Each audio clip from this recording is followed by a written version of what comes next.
এই এই রে, চাবি কোথায়? আসো, এদিকে আসো, পানি খাবো প্লিজ, এদিকে আসো, অনেক মাথা ব্যথা করছে, একটা পানি খাবো প্লিজ।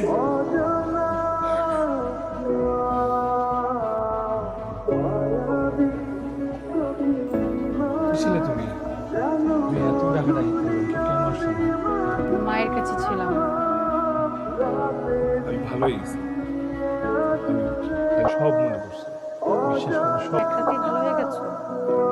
মাথায় ব্যথা পেয়েছিলাম, এরপর থেকে আমার ঝামেলা হয়েছে মনে করি, আমি আজকে সত্যি ভালো হয়ে গেছি, মানে আমার সব একদম একদম সব মনে পড়ছে, বুঝছো? আজকে এক জায়গায় নিয়ে যাওয়া হবে, ওরা তোমার খুব ভালো ট্রিটমেন্ট। সুস্থ আছি আমি, কমপ্লিটলি সুস্থ আছি, আমি একদম সুস্থ মনটা বিয়ে করছি, আমি আমি একটা জায়গায় যাচ্ছি, হয়ে গেছে, আমি মাথায় ব্যথা পাইছি, আমি তোর বেঁধে রাখছি, এটা ভুলো প্লিজ, আমি সারা রাত চাবি দিচ্ছি, তুমি সুস্থ চাবি নাই বাবা, আমি ভালো হয়ে গেছি, বিশ্বাস করো আমার সাথে এক সপ্তাহ ধরে ভালো হয়ে গেছি, বলো না, চলে যাও। তবে আমাদের বিশ্বাস তুই হয়ে যাবে, আপনার কাছে তোকে নিয়ে যাবে, ওরা তোকে আদর। তুমি তোমার মা, হ্যাঁ আমি নিজের ছেলের চোখের দিকে তাকাও, আমি কিন্তু শিকল হয়ে গেছিলাম, আমি যদি শিকল দিয়ে বেঁধে রাখছো, এটা না আমার খুলে দাও, ওদিকে চলে হয়ে গেছি, আমি কিচ্ছু করবো না।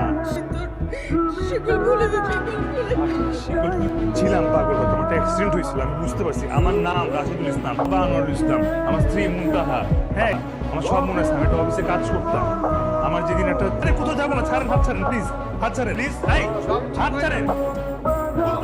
আমি পাগল না, বাবা, আমি সুস্থ হয়ে গেছি, আমি বলবো না, আমি যাবো না, আমি তো পাগল না, আমি বলবো।